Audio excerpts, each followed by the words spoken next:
அப்போ பரிசுத்த மார்க்கு எழுதின சுவிசேஷம் 9ஆம் அதிகாரம் 20 24 வரைக்கும் நான் வாசிக்கிறேன். மார்க்கு 9ஆம் அதிகாரம் 20 24 வரைக்கும். அவனை அவரிடத்தில் கொண்டு வந்தார்கள். அவரை கண்ட உடனே அந்த ஆவி அவனை அலக்களித்தது. அவன் தரையிலே விழுந்து நுரை தள்ளி புரண்டான். அவர் அவனுடைய தகப்பனை நோக்கி, இது இவனுக்கு உண்டாகி எவ்வளவு காலமாயிற்று என்று கேட்டார். அதற்கு அவன், சிறு வயது முதற்கொண்டே உண்டாயிருக்கிறது. இவனை கொல்லும்படிக்கு அது அநேகம் தரம் தீயிலும் தண்ணீரிலும் தள்ளிற்று. நீர் ஏதாகிலும் செய்யக்கூடுமானால் எங்கள் மேல் மனதிறங்கி எங்களுக்கு உதவி செய்ய வேண்டும் என்றான். இயேசு அவனை நோக்கி, நீ விசுவாசிக்க கூடுமானால் ஆகும், விசுவாசிக்கிறவனுக்கு எல்லாம் கூடும் என்றார். உடனே பிள்ளையின் தகப்பன், விசுவாசிக்கிற ஆண்டவரே, என் அவிசுவாசம் நீங்கும்படி உதவி செய்யும் என்று கண்ணீரோடே சத்தமிட்டு சொன்னான். கர்த்தருடைய பரிசுத்த நாமம் மகிமைப்படுவதாக. தன் பிள்ளைக்காக வேண்டிக் கொண்ட ஒரு தகப்பனுடைய கதறல், எனக்கு உதவி செய்யும். 2 முறை இந்த வார்த்தை வெளிப்படுகிறது. நான் இன்றைக்கு உங்களோடு கூட உதவி செய்கிற தேவன் என்கிற தலைப்பில் நான் பேச விரும்புகிறேன். இன்னைக்கு இணைப்பில் இருக்கக்கூடிய நபர்கள், உங்களுடைய பிள்ளைகள், உங்களுடைய குடும்பம், இவைகள் எல்லாவற்றுக்கும் தேவையான உதவியை கர்த்தர் இந்த நாட்களிலே செய்வாராக. இந்த அப்பா இயேசுவிடம் கேட்கிறார். தன் பிள்ளைக்கு ஒரு பிரச்சனையோடு நிற்கிறார். அப்போ ஆண்டவருடைய கேள்வி என்னன்னா, இந்த பிரச்சனை எவ்வளவு நாளாக இருக்குது அப்படின்னு கேட்குறார். அதுக்கு அந்த அப்பாவுடைய பதிலை பாருங்க. சிறு வயது தொடங்கி அப்படின்னு ஆரம்பிக்கிறார். நாட்கணக்காய் பிரச்சனை, வருடக்கணக்காய் பிரச்சனை, நினைவு தெரிந்த நாளிலிருந்து பிரச்சனை. ஒரு வியாதியுள்ள ஒரு மகனை தூக்கி சுமக்கிற ஒரு தகப்பனார். அந்த பையனுக்கு பார்த்தீங்கன்னா வருஷக்கணக்காக அந்த பிரச்சனை இருக்குது. சில குடும்பங்களில் வருஷக்கணக்காக சில தொடர் போராட்டங்கள் இருக்குது. சிலர் சொல்லுவாங்க, எனக்கு நினைவு தெரிஞ்ச நாள்லேருந்து நான் வேலை பார்த்துட்டே இருக்கிறேன், ஆனாலும் இன்னும் என் குடும்பத்தில் கடன் முடியலை, இன்னும் என் குடும்பத்தில் பொருளாதாரம் சரியாக வரலை. சிலர் சொல்லுவாங்க, என் பிள்ளை பிறந்த நாள்ல இருந்து இந்த வியாதியோடு போராடிக்கிட்டே இருக்கிறான், இந்த பிரச்சனை இவனுக்கு சில வருடங்கள் ஆயிடுச்சு, எத்தனையோ முறை ஜெபம் பண்ணி பார்த்தாச்சு, எவ்வளவோ மருந்தெடுத்து பார்த்தாச்சு, என்னென்னவோ பண்ணி பார்த்தாச்சு, ஆனாலும் இன்னும் சரியாகலை. சிலர் சொல்லுவாங்க, நான் திருமணம் முடித்த நாளில் இருந்து சில போராட்டம் இருக்குது, என் கணவன் மூலமாய், என்னுடைய உறவினர் மூலமாய் சில போராட்டம் எங்கள் குடும்பத்தில் இருக்குது. இவ்வளோ வருஷ கணக்காக மற்ற எல்லா இடங்களிலும் சரியாகிறது, இந்த ஒரு பகுதி மட்டும் இந்த மாதிரி இருக்குது. இப்படி நாட்கணக்காக இருக்கிற பிரச்சனை, அது எதுவாக இருந்தாலும் சரி, தேவன் இன்றைக்கு உதவி செய்வதற்கு போதுமானவராக இருக்கிறார். யாராகிலும் நாட்கணக்கான உங்கள் பிள்ளைகளுக்காய் நாட்கணக்காக நீங்கள் ஜெபம் பண்ணிகிட்டு இருப்பீங்கன்னா, வருஷக்கணக்காக ஒரு காரியத்திற்காக நான் எதிர்பார்த்துருக்கிறேன். அந்த அப்பாவுக்கு பையனுடைய சுகம் தேவை. அதற்காக அவர் அப்பா எங்கெல்லாம் ஜெபம் நடக்குமோ அங்கெல்லாம் அழைத்து கொண்டே போகிறார். அப்படி வந்த ஒரு ப்ரேயர் டைம் தான் அந்த டைம். இயேசு கேட்கிறார், இவனுக்கு இது எவ்வளவு நாளாக இருக்குது அப்படின்னு கேட்கும் பொழுது, அவன் தரையில் விழுந்து நுரை தள்ளி அவன் புரண்டு கொண்டு இருக்கிறான். அப்போ அந்த அப்பா சொல்றாரு, சிறு வயது தொடங்கி இருக்குது, வருஷக்கணக்கான பிரச்சனைகள், வருஷக்கணக்கான போராட்டம். கர்த்தருடைய ஆவியானவர் இன்றைக்கு உங்களுக்கு இந்த சத்தியத்தின் மூலமாக உங்களுடைய கண்களை திறக்க விரும்புகிறார். வருஷக்கணக்கான பிள்ளைகளுடைய போராட்டம். சில குடும்பங்களில் அந்த பிள்ளைகளுடைய ரட்சிப்புக்காக வருஷக்கணக்காக தாய்மார்கள் ஜெபிக்கிறாங்க. ஆனால் ஜெபிக்க பிரச்சனை தீர மாட்டேங்குது, ஜெபிக்க அந்த பிரச்சனை சரியாக மாட்டேங்குது. இப்படி சில வருடக்கணக்கான அந்த பிரச்சனையோடு நீங்கள் இருப்பீங்கன்னா, கர்த்தர் இன்றைக்கு உங்களுக்கு ஒரு விடுதலை கர்த்தர் தருவாராக. அந்த அப்பாவுக்கு அந்த பையனுடைய விடுதலை தேவையாக இருந்தது போல, இன்றைக்கு நமக்கு நம்முடைய சிறுவயது தொடங்கி நம்முடைய ஆத்துமாவிலே விடுதலை அவசியமாக இருக்குது. ஏன்னா அந்த பையனுடைய அந்த விடுதலை அந்த அப்பா அவ்வளோ விரும்பினார். ஏன் விரும்பினார் அப்படின்னா, ஆவிக்குரிய அர்த்தத்தில், இன்னைக்கு வேதத்தில் ஆவிக்குரிய அர்த்தத்தில் ஆண் பிள்ளைகள் சிங்காசனத்திற்கு போக வேண்டும்.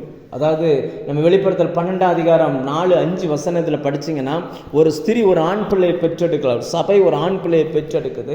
அந்த ஆண் பிள்ளை சிங்காசனத்திற்கு போக வேண்டும், ஆனால் சத்துருவோ அந்த ஆண் பிள்ளையை கொல்வதற்கு துடிக்கிறது. அதே போல் நம்ம இங்கே பார்க்குறோம், இங்கே ஒரு ஆவி அவனை அலக்களிக்கிறது. ஒரு ஆவியின் போராட்டம் அந்த மகன் மேலே தங்கி இருக்குது. ஒரு ஆவியின் போராட்டத்திற்கு அந்த குடும்பம் இலக்காக இருக்குது. அந்த ஆவியினால் ஒரு மனுஷன் பாதிக்கப்படும் பொழுது ஒட்டுமொத்த குடும்பமும் அந்த சந்தோஷத்தை இழந்து நிற்கிறது. இன்றைக்கு கர்த்தர் அதிலிருந்த அந்த குடும்பத்துக்கு எப்படி உதவி செய்தாரோ நமக்கும் அப்படி உதவி செய்வதற்கு அவர் ஆயத்தமாக இருக்கிறார்.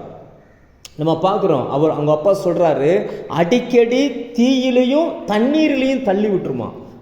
அப்படியே நடந்து போயிட்டே இருப்பானா, தீ எரியிற மாதிரி இருந்துச்சுன்னா தீக்குள்ள அந்த ஆவி தள்ளி விட்டுரும், தண்ணி இருக்கிற மாதிரி தண்ணிக்குள்ளே தள்ளி விட்டுரும். வேதத்தில் தீயும் தண்ணீரும் ஒன்றா வந்துச்சு அப்படின்னா அது எதை குறிக்கிறது என்றால் ஒரு மனுஷனுடைய போராட்டத்தையும் மனிதர்களுக்கு முன்னாடி அவன் அனுபவிக்கிற நிந்தைகளையும் அடையாளப்படுத்துகிறது. நம்ம எல்லாருக்குமே தெரியும், ஏசாயா தீர்க்க தரிசன புஸ்தகத்தில் நாம் வாசிக்கிறோம், அக்கினியில் நடக்கும்போது வேகாதிருப்பாய், தண்ணீரை கடக்கும் பொழுது அவைகள் உண்மையில் புரளுவதில்லை. அப்போ இது எதை குறித்து சொல்லுகிறதுனா மனிதன் மூலமாய் வருகிற போராட்டங்கள், ஒரு பக்கம் பிசாசின் மூலமாய் வருகிற போராட்டங்கள். இந்த போராட்டங்களுக்கு நடுவில் நம்ம இருப்போம் அப்படின்னா எல்லா மனுஷனும் இந்த வழியை கடந்து போய் தான் ஆக வேண்டும். அந்த போராட்டத்துக்கு நடுவில் நம்ம போய்கிட்டு இருப்போம் அப்படின்னாச்சுன்னா ஒன்றை தெரிந்து கொள்ளுங்கள், எப்பொழுதுமே இந்த நெருப்பும் தண்ணீரோடு நமக்கு போராட்டம் கிடையாது. நம்ம சங்கீதம் 66:12 வாசித்தோம்னா அங்கே தாவீது ராஜா தன்னுடைய அனுபவத்தை எழுதுகிறார். மனிதர்கள் எங்கள் தலையின் மேல் ஏறி போனார்கள், தீயையும் தண்ணீரையும் கடந்து வந்தோம், செழிப்பான இடத்தில் எங்களை கொண்டு வந்து வைத்தீர் அப்படின்றார். இன்னைக்கு வருஷக்கணக்காக சிறு வயது தொடங்கி பிரச்சனை, சிறு வயது தொடங்கி சரீரத்தில் அந்த போராட்டத்தோடையே நான் போய்கிட்டு இருக்கிறேன். என் பிள்ளையோனுடைய போராட்டத்தோடையே நான் ட்ராவல் பண்ணிக்கிட்டு இருக்கிறேன். இதனால் எனக்குள்ளே மனுஷங்களுக்கு முன்னாடி ஒரு அக்கினியில் நிற்கிறது போல், தண்ணீரில் நிற்கிறது போல், எல்லாருக்கும் முன்னாடி என்னால் சில நேரங்களில் தலை நிமிர்ந்து நிற்க முடியலை. அப்படிப்பட்ட சூழ்நிலைகளோடு நீங்கள் இருப்பீங்கன்னா கர்த்தர் உங்களுக்கு சொல்லுகிறார், தீயையும் தண்ணீரையும் பார்த்த உங்களுக்கு செழிப்பான நாட்களையும் பார்க்கும்படி கர்த்தர் உங்களுக்கு உதவி செய்வார். நல்லா புரிஞ்சுக்கோங்க, அந்த ஆவி அவனை போட்டு தீயிலையும் தண்ணீர்லையும் அப்படியே அலக்களிக்குது. எத்தனை முறை சில குடும்பத்துக்குள்ள இந்த ஆவிகள், அதாவது சிலர், ஒரு உதாரணத்துக்கு இப்போ பொருளாதாரத்தில் தேவன் ஒரு மனுஷனை பிளஸ் பண்ண விரும்புகிறார். ஆனால் சில குடும்பங்கள்லாம் பார்த்தீங்கன்னு சொன்னால் பொருளாதார ரீதியில் எப்படி இருக்கும் அப்படின்னு பார்த்தீங்கன்னா நிறைய சம்பாத்தியம் வரும், ஆனால் எதுவுமே எதிர்பார்த்த அளவுக்கு அவங்களால அதில் சேவிங் பண்ண முடியாது. எதிர்பார்த்த அளவுக்கு கையில் எதுவுமே இருக்காது. வேலை செஞ்சுருப்பாங்க, சாப்பிட்ருப்பாங்க, மிஞ்சி போனால் ஒரு வீடு கட்டியிருப்பாங்க, அவ்வளோதான். வேறு எதுவுமே கையில் இருக்காது. என்ன காரணம்? ஆனால் இவங்களுடைய உழைப்பும் இவங்க குடும்பத்தில் எல்லாரும் வேலை செஞ்ச அந்த வேலையும் கம்பேர் பண்ணி பார்த்தோம் அப்படின்னாச்சுன்னா பெரிய அளவுக்கு வந்திருக்க வேண்டியது. இன்றைக்கி நிறைய குடும்பங்களுக்குள்ளே இந்த பிரச்சனை, நிறைய குடும்பத்துக்குள்ளே பொருளாதார ரீதியான இந்த நெருக்கம் பிரச்சனை. கடந்த வாரங்களில் கூட ஒரு சகோதரி பேசும்போது சொன்னாங்க, பேர் தான் அமெரிக்காவில் இருக்கிறோம், ஆனால் எத்தனை குடும்பங்கள் இங்கே பிரச்சனையோடு இருக்கிறாங்க தெரியுமா பாஸ்டர்? நிறைய குடும்பங்கள் பிரச்சனைகள் நடுவில் தான் ட்ராவல் பண்ணி போய்கிட்டு இருக்கிறாங்க. எங்களுக்கெல்லாம் இந்த ப்ரேயர் லைன் எவ்வளவு ஆசீர்வாதமாக இருக்குது தெரியுமா? நிறைய நேரங்களில் எங்களுடைய பிரச்சனைகளை நாங்கள் மறப்பது இந்த ப்ரேயர் லைனில் வர்றது நம்மளால் மட்டும்தான். வெளி உலகத்துக்கு வேறு இதை குறித்த உண்மை நிலவரம் தெரியாதவங்களுக்கு என்ன நினைப்பாங்கன்னா, அவங்களுக்கு என்ன, அவங்க அமெரிக்காவில் இருக்கிறாங்க அப்படின்னு நினச்சிக்கிடுவாங்க. ஆனால் உண்மையிலே இங்கே இருக்கிறவங்களுக்கு மட்டும்தான் தெரியும் இங்கே எப்படிப்பட்ட நெருக்கடிகளை நம்ம சந்திச்சுக்கிட்டு இருக்கிறோம், எப்படிப்பட்ட சூழ்நிலைகளுக்கு நடுவில் நம்ம ட்ராவல் பண்ணுறோம் அப்படின்றது இருக்கிறவங்களுக்கு மட்டும்தான் தெரியும் அப்படின்னாங்க. எதுக்காக அந்த வார்த்தையை சொல்கிறேன் அப்படின்னாச்சுன்னா, நீங்கள் எங்கே இருந்தாலும் சரி கர்த்தர் தான் நம்ம ஆசீர்வதிக்கணும். தேவனுடைய கரம் உங்கள் மேலே இருந்துச்சுன்னா கர்த்தருடைய ஆசீர்வாதம் ஐஸ்வர்யத்தை கொண்டு வரும். அதனோடு அவர் வேதனையை கூட்டார். வருஷக்கணக்கில் சில நேரங்களில் பார்த்தீங்கன்னா வருஷக்கணக்கில் சில குடும்பத்துக்குள்ள பிரச்சனை, அதுலேருந்து வெளிவருவதற்கு வழி தெரியாமல் தடுமாறிக்கிட்டு இருப்பாங்க. இந்த அப்பாவுக்கு பையன் சுகமாகணுன்ற அந்த விருப்பம், பையன் எப்படியாவது குணமாயிடணும், என் பிள்ளை நல்லா இருக்கணும். ஏன்னா பெற்றோருடைய கனவே என்னென்னா என் பிள்ளை நல்லா இருக்கணும். எவ்வளவு கஷ்டனாலும் நான் பற்றுவாங்க. நிறைய பெற்றோர் சாப்பிடாமலும் கஷ்டப்பட்டு தன் பிள்ளைகளை வளர்ப்பதில் ரொம்ப ஆர்வமாக இருப்பாங்க. அங்கே அதே போல் ஒரு நல்ல தகப்பனாய் அந்த மனுஷன் சொல்லுகிறான், என் பிள்ளை எப்படியாலும் உதவி செய்யுங்க, உங்களால் எதாகிலும் செய்யக்கூடுமானால் நீங்கள் உதவி செய்யுங்க அப்படின்னு ஒன்று ஆண்டவர் பார்க்கிறார். அவனை உதவி செய்வது லேசான காரியம். ஆனால் உதவி செய்ய அந்த இடத்துல டக்குன்னு ஹெல்ப் பண்ணாமல் இன்னொரு வார்த்தை சேர்த்து சொல்கிறார், நீ விசுவாசிக்க கூடுமானால் ஆகும், விசுவாசிக்கிறவனுக்கு எல்லாம் கூடும் அப்படின்ட்டு. இப்போ அந்த பிள்ளை சுகம் ஆகணுமா ஆக வேண்டாமான்றதை முடிவெடுப்பது யாருன்னா அந்த அப்பா.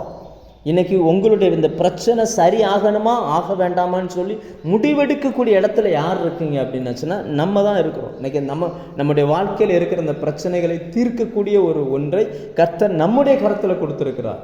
அப்போ அந்த அப்பா அந்த இடம் அந்த வசனத்தை நான் வாசிக்கிறேன். மார்க் 9ஆம் அதிகாரத்தில் நீர் 23ஆம் வசனம், இயேசு அவரை நோக்கி, நீ விசுவாசிக்க கூடுமானால் ஆகும், விசுவாசிக்கிறவனுக்கு எல்லாம் கூடும் என்றார். உடனே பிள்ளையின் தகப்பன், விசுவாசிக்கிறேன் ஆண்டவரேன்னு சொல்லிட்டு ஒரு கமாவை போட்டிருக்கார் ஆவியானவர். அப்படின்னா என்ன அர்த்தம்? இவர் அந்த பிள்ளையும் பார்க்கிறார், இயேசுவையும் பார்க்கிறார், பிள்ளையும் பார்க்கிறார், இயேசுவையும் பார்க்கிறார். இயேசு சொல்றார், நீ விசுவாசிச்சா அவன் குணமாவான், விசுவாசிக்கிறவனுக்கு எல்லாம் கூடும். விசுவாசிக்கிற ஆண்டவரேன்னு பிள்ளை திரும்பி பார்க்கிறாரு. ஏன்னா சிறு வயது தொடங்கி இந்த பிரச்சனை போராட்டம் வந்துகிட்டே இருக்குது. அப்போ அந்த பிள்ளைக்கு எந்த மாற்றமே வரல. அப்போ தான் அந்த அப்பாவுக்கு ஒரு விஷயம் புரியுது, விசுவாசிக்கிறேன் நான் சொல்கிறேன், ஆனால் எனக்குள்ள இன்னும் அவிசுவாசம் இருக்குது. அதனால் அடுத்து ஒரு ஜெபம் பண்ணுகிறார், என் அவிசுவாசம் நீங்கும்படி எனக்கு உதவி செய்யும் அப்படின்ட்டு. அடுத்து உதவி யாருக்கு தேவைப்படுதுன்னா, இப்போ அப்பாவுக்கு தேவைப்படுது. இப்போ அப்பா சுகமான மட்டும்தான் பையன் சுகமாக முடியுன்ற ஒரு சூழ்நிலைக்கு வந்துருச்சு. இன்றைக்கி நம்ம பிரச்சனை என்ன அப்படின்னாச்சுன்னா, ஆண்டவர் தேவைகளின் அடிப்படையில் இயங்குகிறவர் அல்ல, அவர் விசுவாசத்தின் அடிப்படையில் இயங்குகிறவர். அந்த விசுவாசத்தை தான் நம்மிடத்தில் கர்த்தர் இன்றைக்கு எதிர்பார்க்கிறார். நாம் தேவனிடத்திலிருந்து எதையாகிலும் ஒன்றை பெற்றுக்கொள்ள வேண்டுமே ஆனால் அவர் நம்மிடத்தில் எதிர்பார்க்கிற தகுதி ஒன்று தான், விசுவாசிக்கிறாயா? இன்னைக்கு விசுவாசம் இல்லாமல் தேவனுக்கு பிரியமாக இருப்பது கூடாத காரியம். தேவனிடத்தில் சேருகிறவன் தேவன் ஒன்றென்றும் தம்மை தேடுகிறவர்களுக்கு பலன் அளிக்கிறவர் என்றும் அவன் விசுவாசிக்க வேண்டும். இன்னைக்கு அப்படிப்பட்ட அந்த விசுவாசத்தை எப்படி சரிப்படுத்துவது? அந்த விசுவாசம் எப்படி ஒரு மனுஷனுக்குள்ளே வரும்? லூக்கா 17ஆம் அதிகாரத்தில் 5-6 இந்த வசனத்தை வாசித்து பாருங்க. அப்போஸ்தலர்கள் போய் இயேசுவிடம் கேட்குறாங்க, எங்களுடைய விசுவாசத்தை நீங்கள் வர்த்திக்க பண்ணணும். இப்போ நிறைய பேருடைய ஜெபம் அதுவாக இருக்குது. இந்த லைனில் இருக்கிறவங்களும் சரி, ஒருவேளை இந்த சத்தியத்தை ரெக்கார்ட் பண்ணி யூடியூப்பில் போட்டு அதை யாரெல்லாம் கேட்குறாங்களோ அவங்களுடைய நிறைய பேருடைய ஜெபம் என்னென்னா, எங்கள் விசுவாசத்தை வர்த்திக்க பண்ணுங்க ஆண்டவரே, எனக்கு விசுவாசம் கம்மியாக இருக்குது, விசுவாசத்தில் குறைவாக இருக்கிறேன். அதற்கு இயேசுவினுடைய பதில் என்ன அப்படின்னாச்சுன்னா, யாராகிலும், அதாவது ஆண்டவர் சொல்லும் போது ஒரு சின்ன எக்ஸாம்பிள் சொல்லுகிறார். கடுகு விதையளவு விசுவாசம் உங்களுக்கு உண்டாயிருந்தால் அப்படின்னு சொல்லிட்டு, இந்த மரத்தை பார்த்து பெயர்ந்து சமுத்திரத்தில் தள்ளுண்டு போனால் பெயரும் அப்படின்ட்டு. அதுக்கு அர்த்தம் என்ன? கடுகு விதையளவு விசுவாசம்னு என்ன? ஒருவேளை உங்கள் வீடுகளில் நீங்கள் கடுகு பயன்படுத்துகிறீங்களோ இல்லையோ தெரியல, ஆனால் இந்தியாவில் குறிப்பாக தமிழ்நாட்டில் எல்லா உணவுக்கும் பண்ணுகிற அந்த குழம்பு, அந்த கூட்டு, அந்த சைடிஷ் எல்லாத்துலேயுமே இந்த கடுகை யூஸ் பண்ணுறாங்க. அந்த கடுகுக்குள்ளே ஜீவன் இருக்குது. ஆனால் அந்த ஜீவனுள்ள அந்த கடுகு விதையை டப்பாக்குள்ளே போட்டு அடைச்சி வச்சுருப்பாங்க. இந்த கடுகு நீங்கள் எடுத்து தரையில் போடும் பொழுது மட்டும்தான் அதற்குள்ளே இருக்கிற ஜீவன் வெளியில் வரும். நீங்கள் எடுத்து தரையில் போடாத வரைக்கும் ஜீவன் இருக்கும், ஆனால் உள்ளுக்குள்ளே இருக்கும். இன்னைக்கு இந்த வசனம் ஜீவன் உள்ளது. இந்த வசனத்தை எழுதி நம்முடைய கரத்தில் கர்த்தர் கொடுத்துட்டார். நம்ம வீட்டுக்கு தேவையான எல்லாமே, நம் வாழ்வதற்கு தேவையான எல்லா வழிவாசலையும் திறக்கக்கூடிய ஒரு வல்லமை கர்த்தருடைய வார்த்தைக்கு உண்டு. அந்த வார்த்தையை நீங்கள் எடுத்து உபயோகப்படுத்தாத வரைக்கும் அது அப்படியே இருக்கும். உங்கள் வீட்டில் இருக்கிற கடுகு டப்பாக்குள்ளே கடுகு இருக்கிறது போல் இருக்கும். அது வாட்டுக்கு இருந்துகிட்டே இருக்கும்.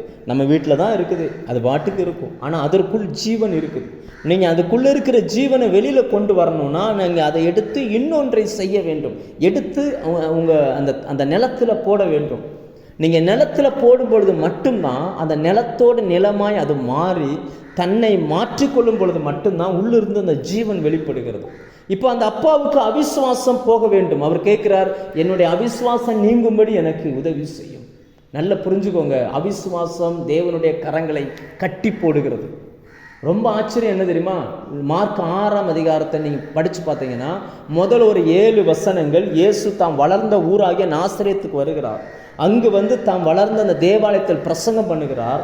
எத்தனையோ தேவ மனிதர்கள் நின்று பிரசங்கித்த அந்த இடம், எவ்வளவோ வசனங்களை இயேசு பேசிக்கொண்டே இருக்கிறார். ஆனால் அது 6ஆம் வசனம் சொல்லுகிறது, அவர்களுடைய அவிசுவாசத்தை குறித்து அவர் ஆச்சரியப்பட்டார். அவரால் அற்புதங்கள் செய்ய முடியலை. என்ன பிரச்சனை அப்படின்னாச்சுன்னா, அவிசுவாசம் தேவனுடைய கரத்தை கட்டி போடுகிறது. அதனால தான் அந்த அப்பா ஜெபம் பண்ணுகிறார், கண்ணீரோடு ஜெபிக்கிறார், என் அவிசுவாசம் நீங்கும்படி அற்புதம் செய்யும். இவருடைய அவிசுவாசம் நீங்கிருச்சுன்னா அவங்க பையனுக்கு குணமாயிடும். இன்னைக்கு நம்ம பிரச்சனை அதுதான். நிறைய ஜெபிக்கிறோம், நிறைய ஊழியர்கள்ட்ட சொல்லுகிறோம், நிறைய பேர் ஜெபிக்கிறோம், எல்லா ஜெபத்திலையும் கலந்து கொள்கிறோம். ஆனாலும் நெருக்கத்துக்கு மத்தியில் தொடர்ந்து நம்ம வந்துகிட்டே இருக்கிறோம். அப்போ ஆண்டவர் சொல்லுகிறார், உன்னுடைய அவிசுவாசம் நீங்கும்படி முதல்ல நீ குணமாகு. இந்த பிரச்சனையிலேருந்து கர்த்தர் நம்மை விடுதலையாக்க விரும்புகிறார். சரி, அப்பாவுக்கு விசுவாசம் தேவை, பையனுக்கு சுகம் தேவை. ஆண்டவர் இந்த ரெண்டையுமே கொடுத்தார் அவர்களுக்கு. இன்னைக்கு நமக்கும் இதிலிருந்து ஒரு விடுதலையை கர்த்தர் தர விரும்புகிறார். எப்படி அந்த விடுதலை நாம் பெற்றுக்கொள்வது, எப்படி நம்ம ஒன்றை எடுப்பது, தேவ சமூகத்திலிருந்து ஒரு ஆசீர்வாதத்தை நம்ம எப்படி பெற்றுக்கொள்வது? ஒரு எக்ஸாம்பிளுக்கு நான் சொல்கிறேன், ஒரு எக்ஸாம்பிளுக்காக அந்த வார்த்தையை நான் சொல்லுகிறேன். இப்போது எல்லாருக்குமே பிரச்சனை என்னென்னா ஃபைனான்ஸ் ரீதியான பிரச்சனைகள், பண ரீதியான. ஒரு எக்ஸாம்பிளுக்கு நான் சொல்கிறேன், இந்த மாதிரி பிரச்சனையில் நம்ம சிக்கியிருக்கிறோம். எப்படி இந்த விசுவாசத்தை பயன்படுத்துவது? ஆண்டவர் சொன்னார் இல்லையா, அந்த கடுகு விதையளவு விசுவாசம் இருந்தால் நீ பேசினா போதும், அது உனக்கு அது சரியாக போயிடும் அப்படின்னு சொன்னார்ல.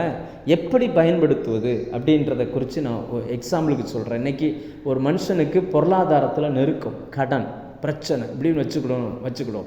வேதத்தின்படி ஒரு மனுஷனுக்கு கடன் வந்துடுச்சுனாலே அந்த அதாவது அது வந்து ஒரு சாபத்தினுடைய ஒரு அடையாளமாக இருக்குது. ஏன்னா அந்த உங்களில் அன்பு கூறுகிற கடனே அல்லாமல் வேறு ஒன்றிலும் நீங்கள் கடன் படாதிருங்கள்னு சொல்லுகிறது வேதத்தில். ஆனால் இயேசுவை ஏற்றுக்கொள்ளக்கு முன்னாடி நம்ம நிறைய கடன்களில் சிக்கியிருக்கிறோம். அப்போ அந்த கடன் வந்துருச்சு அப்படின்னாலே நமக்குள்ள அந்த சாபத்தினுடைய அந்த வெளிப்பாடு வர ஆரம்பிச்சிருச்சு. அப்போ இது எப்படி சரி பண்ணுறது? இதை என்ன பண்ணுறது? கடன் கொடுத்தவன் கடன் வாங்கினவன் கடன் கொடுத்தவனுக்கு அடிமை. மீட்கப்பட்டவன் ரட்சிக்கப்பட்டவன் யாருக்குமே அடிமையாக இருக்கக்கூடாது. அப்போ அதெல்லாம் சரிப்படுத்தணும். எப்படி பண்ணுறது? எப்படி அந்த வார்த்தைகளை உபயோகப்படுத்தி நம்ம ஒன்றை பெற்றுக்கொள்வது? இன்றைக்கி பிரச்சனை என்னென்னா, கிருபையை சத்தியத்தின்படி அறிந்தால் தான் அது வேலையே செய்யும். நீங்கள் இந்த கொலோசியர் 1:6 வாசித்து பாருங்கள். நான் இந்த மேக்சிமம் நிறைய முறை இந்த வார்த்தைகளை நான் திரும்ப பேசிக்கிட்டு இருக்கிறேன். அதாவது எனக்கு ஒன்று வேணும் ஆண்டவரே, நீங்கள் போய் நிற்கிறதுக்கு பதிலாக வேதத்திலிருந்து அதை எடுத்து கண்டுபிடியுங்கள். இப்போ நீங்கள் ஒரு கார் வாங்குறீங்கன்னா அந்த காரை எப்படி இயக்குவது என்றும், காரில் எங்கெங்கே என்னென்ன பார்ட்ஸ் இருக்கிறது, அதை எப்படி ரிப்பேர் ஆனால் எப்படி சரி பண்ணுறதுன்னு சொல்லி ஒரு கைடு கொடுத்துருப்பாங்க, ஒரு மேனுவல் கைடு. நீங்கள் அதை வச்சே கண்டுபிடிச்சிடலாம். ஆனால் நம்ம அதெல்லாம் படிக்கவே மாட்டோம், தூக்கி ஒரு மூலையில் போட்டுருவோம். இன்றைக்கி தேவன் நம்முடைய வாழ்க்கையை அமைத்து கொடுத்தார். நம்மளுடைய பூமியில் நாம் எப்படி வாழ வேண்டும் என்று தேவனே டிசைன் பண்ணி, அப்போ இதில் இது குறைஞ்சிச்சுன்னா அதை எப்படி சரிப்படுத்தணும், இந்த குறைவு வந்துச்சுன்னா எப்படி சரிப்படுத்தணும்னு சொல்லி வேதத்தை எழுதி நம்ம கரத்தில் கொடுத்துருக்கிறார். இதிலிருந்து நம்ம சிலவற்றை கண்டுபிடிக்கணும். இப்போ தேவன் உதவி செய்கிற தேவன், ஆனால் இந்த பொருளாதாரத்தில் அவர் எப்படி ஹெல்ப் பண்ணுகிறார்? எப்படி வேதம் என்ன சொல்லுகிறது? ஒரு மனுஷனுடைய வாழ்க்கையில் சாபம் வந்துருச்சுன்னா அந்த சாபம் எப்போ மாறுது அப்படின்னு பைபிளில் எங்கே எழுதியிருக்குன்றதை ஃபஸ்ட்டு கண்டுபிடிக்கணும். எங்கே எழுதியிருக்கு அப்படின்னு பார்த்தீங்கன்னா, ஆதியாகமம் 8ஆம் அதிகாரத்தில் தான் ஃபஸ்ட்டு இந்த வார்த்தை வருகிறது. நோவா பேழையை விட்டு வெளியில் வந்து அந்த மிருகங்களையெல்லாம் எடுத்து கர்த்தருக்கு தகன பலி செலுத்துகிறார். அந்த தகன பலியை செலுத்தின அந்த பலியை கர்த்தர் நுகர்ந்து பார்த்துட்டு சொல்கிறாரு, இனி நான் மனுஷனின் நிமித்தம் பூமியை சபிக்க மாட்டேன் அப்படின்றார். சாபம் ஒரு மனுஷனுடைய மேலேருந்து நீங்கிருச்சுனாலே அவன் ஆசீர்வாதத்துக்குரியவனாக மாறுகிறான். ஏனென்றால் வேதம் சொல்லுகிறது, கர்த்தருடைய ஆசீர்வாதமே ஐஸ்வர்யத்தை தருகிறது. அப்போ கர்த்தருடைய ஆசீர்வாதம் இல்லாத இடத்தில் குறைவுகள் உண்டாகிக்கிட்டே இருக்கும், பெருகிக்கிட்டே இருக்கும். எவ்வளவு சம்பாதிச்சாலும் கையில் நிற்காது. அடிமைத்தனத்தில் இருந்த அந்த நபர்களை நீங்கள் வேதத்தில் வாசித்து பாருங்கள். யாத்ராகமத்தில் இஸ்ரேல் ஜனங்கள் அடிமையாக இருந்தாங்களே, அவங்களுக்கு என்ன சம்பளம் கிடச்சிருக்குன்னு நீங்கள் நினைக்கிறீங்க? வேதம் என்ன சொல்லுகிறது? அவங்க செங்கல் அறுப்பாங்களாம், பகல் முழுக்க செங்கல் அறுப்பாங்க. அவங்களுக்கு சம்பளம் என்னென்னா வைக்கோல் தான் சம்பளம். அதை பண்ட மாற்று முறைன்னு சொல்லுவாங்கள்ல, ஒரு பொருளை கொடுத்து ஒரு பொருளை வாங்குறது. இவன் ஃபுல்லாக செங்கல் அறுக்கணும். அவங்க ஆளோட்டிகள் அவங்கள அடிப்பாங்க. ஒரு ஆள் 5000 செங்கல் அறுத்துருக்கணும்னா 5000 செங்கல் அவன் ப்ரிப்பேர் பண்ணியிருக்கணும்.